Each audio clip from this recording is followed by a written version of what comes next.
In this video, we are going to go through the logic of our stopwatch app.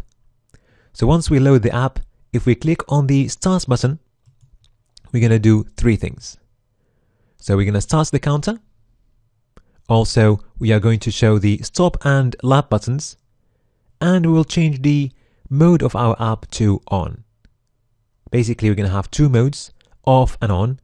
Once we load the app, the mode is going to be off, and once we click on the Start button, it's going to change to on. Okay? Now, if we click on the Stop button, we're going to do two things. We will show the Resume and Reset buttons, and we'll stop the counter. If we click on the Resume button, then this is going to show the Stop and Lap buttons, and we will start the counter again.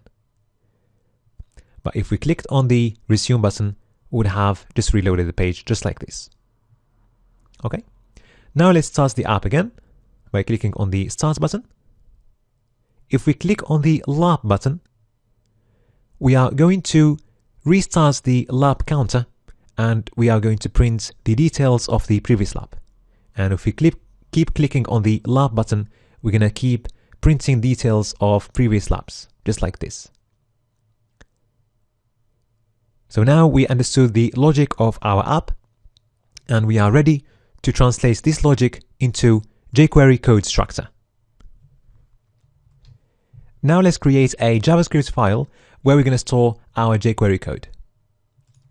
So let's call it stopwatch.js, and let's make sure we link our index.html file to this JavaScript file. So you're going to create a script at the end of the page and give it a source attribute going to stopwatch.js.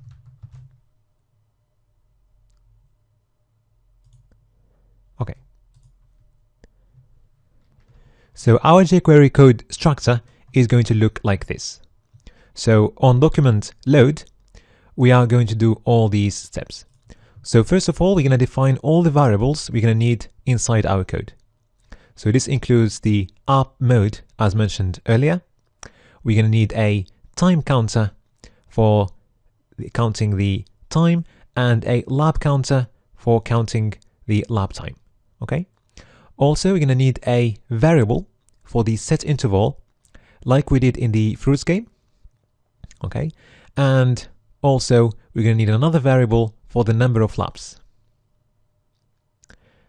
So this is going to track the lap number that we're going to need when we print the lap details.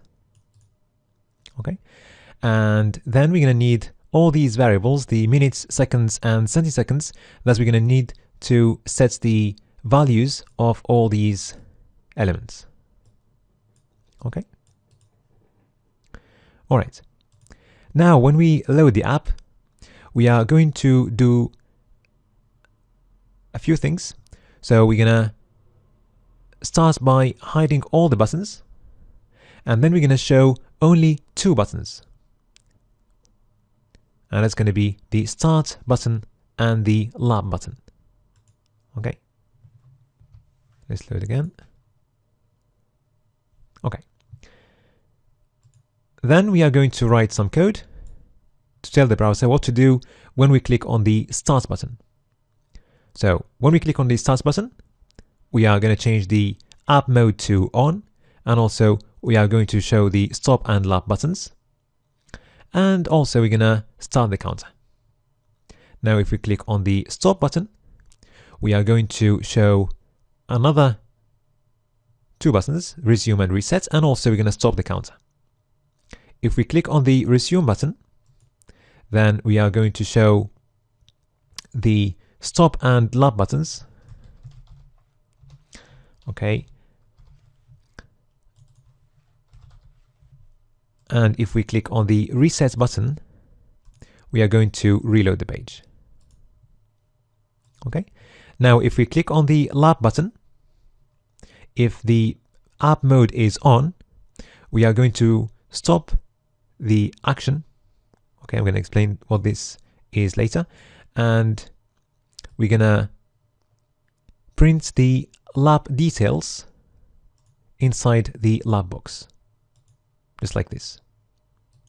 Okay, and we're going to reset the current lab, which is going to start from 0. And finally, we're going to have a piece of code where we're going to write all the functions we're going to need to execute all the code we have covered so far. Okay, so in the next video, we are going to translate this code structure into jQuery code.